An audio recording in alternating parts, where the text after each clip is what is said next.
ওয়া রাহমাতুল্লাহি ওয়া বারাকাতুহু। আজকে আমাদের সমাজের অধিকাংশ নাবালক শিশুরা কর্মরত আছে।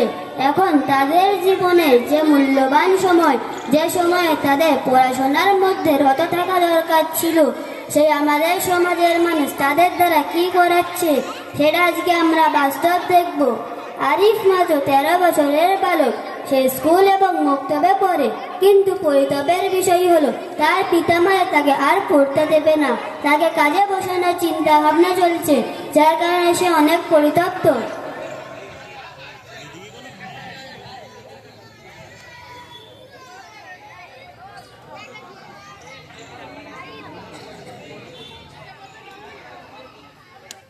আসসালামু আলাইকুম আম্মি, আমার মক্তবে যাওয়ার সময় হয়ে গিয়েছে। আমার মক্তবের ড্রেস ব্যাগ রেডি করে দাও। আমার কাছে এখন সময় নেই। আমি সংসারের কাজ করব নাকি তোর জিনিস খুঁজে দেব? তোর জিনিস তুই দেখে নিয়ে যা।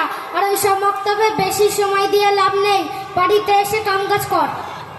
আমার তো মক্তব থেকে আসার পরেই টিউশন পড়ে এসে কাজগুলো করে দেব। অত পড়াশোনা করে কি হবে? কাজ করেই খেতে হবে। কাজ না শিখলে খাবি কি করে? কাজ তো সারা জীবন হতে থাকবে, পড়াশোনা সারা জীবন হবে কি? বেশি কথা না বলে সেটা বলছি, সেটাকে স্কুল টিউশন করছো কি অট্টালিকা বানিয়ে ফেলবি নাকি? সে কাজ করেই খেতে হবে।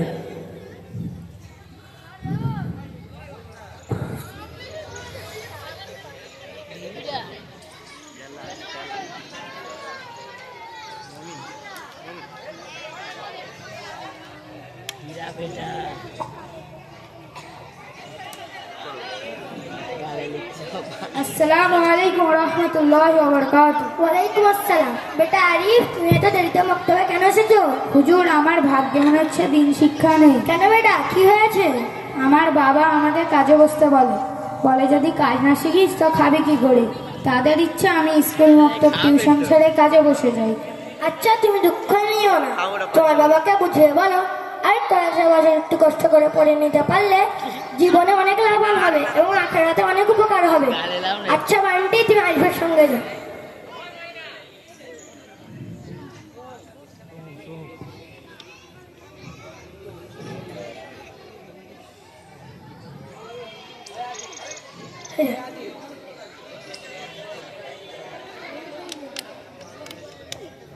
আসসালামু আলাইকুম বাবা, আপনার সঙ্গে কিছু জরুরি কথা ছিল। ওয়ালাইকুম আসসালাম। হ্যাঁ বল, কি বলবি? আমি এখন ক্লাস 8-এ পড়ি। মাত্র 2 বছর পর মাধ্যমিক দিয়ে বাড়ির পরিপূর্ণ কাজে বসে যাব।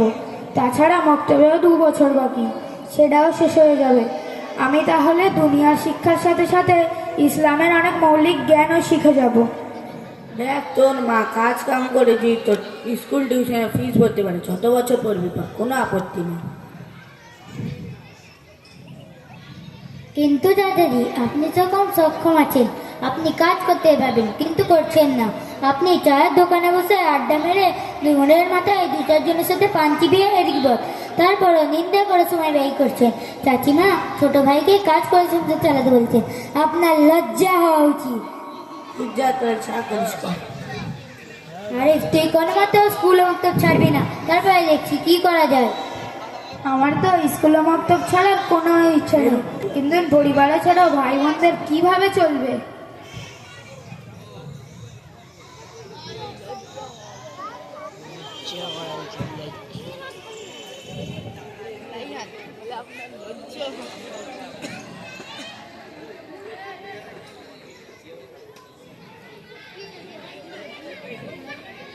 বেটা আরিফ, তোমাকে দেখে খুব চিন্তিত মনে হচ্ছে কেন? আসলে ওর বাবা ওই কাজ বসার জন্য বলছে এবং তাইও চিন্তিত। হুজুর, আপনি যদি ওর বাবার সাথে একটু কথা বলতে পারেন তাহলে কিছু সমাধান হতে পারে। আচ্ছা ঠিক আছে, আমি ওর বাবার সাথে কথা বলবো।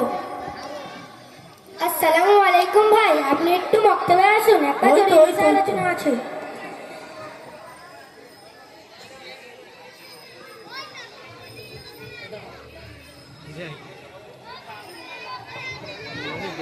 ওয়ালাইকুম আসসালাম। আচ্ছা আমি আসছি। এই বেজে আরিফার বাবার সাথে একটু কথা বলতে হবে। উনি নাকি ছেলেকে পড়তে দেবেন না বলছেন। কেন, কি সমস্যা?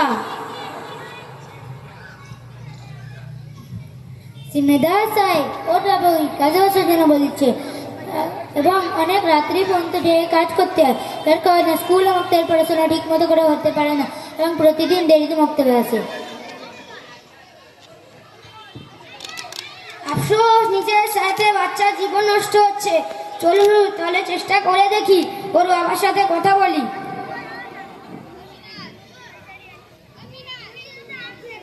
আসসালামু আলাইকুম বাবা সাহেব, কেমন আছেন? খবর জোর সব ঠিক তো? ওয়ালাইকুম আসসালাম। হ্যাঁ ঠিক আছে, তা কি মনে করে আসলে?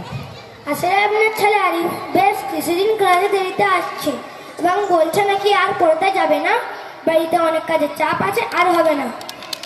হ্যাঁ, সকালে ওর মা ওঠে, ওকে ডেকে দেয় কিন্তু ও ঘুম ছেড়ে উঠতেই চায় না। তা আমরা কি করি বলুন তো? দেখো ভাই, তুমি যদি ওকে রাত 2-3টে পর্যন্ত কাজ করাও, সে কিভাবে ঘুম থেকে উঠবে আর কিভাবে পড়ায় মানসিকতা থাকবে?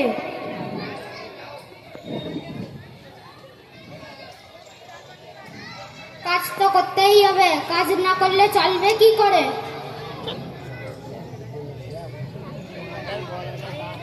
প্রিয় অভিভাবকগণ, আমি আপনাদের সকলকে বলছি, আজকের আমাদের সমাজের এটাই বাস্তব চিত্র।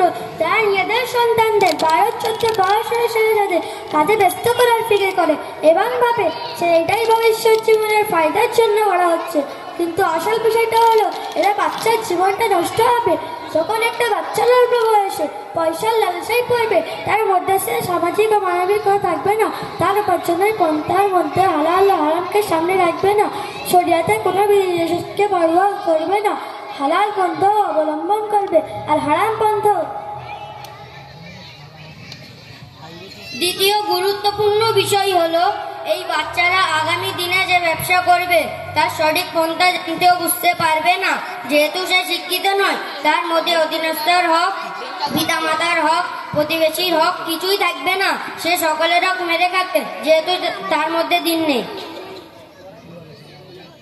সম্মানিত অভিভাবকদের কাছে আমার আবেদন, আপনার নিজের স্বার্থে ছোট বাচ্চাদের শিক্ষা থেকে বঞ্চিত করবেন না। তাদের দিন ও দুনিয়ায় শিক্ষার সুযোগ দিন। একটা নির্দিষ্ট সময় প্রয়োজনে শেখার পর উপযুক্ত বয়স হলে তারপর তারা কাজের দিকে ধাবিত করুন। এটা আমাদের সারি দায়িত্ব। সুতরাং রাসূল সাল্লাল্লাহু আলাইহি ওয়াসাল্লাম বলেন, প্রত্যেক পিতামাতার উপর সন্তানের জন্য 3টি হক আছে। 1. সন্তানের জন্য ভালো নেক মা নির্বাচন করা। 2. সন্তানের ভালো নাম রাখা। আজকে আমাদের সমাজে এটাও অনেক দুর্বল। বাচ্চাদের যদু মধু ইত্যাদি উল্টোপাল্টা নাম রাখা হয়। 3. বাচ্চাদের দিনদার করা। যদি এটা না করা হয় তাহলে কিয়ামতের দিবসে পিতাকে জবাবদিহি হতে হবে। আল্লাহ তাআলা আমাদের প্রত্যেকে হেফাজত করুন, আমিন। আসসালামু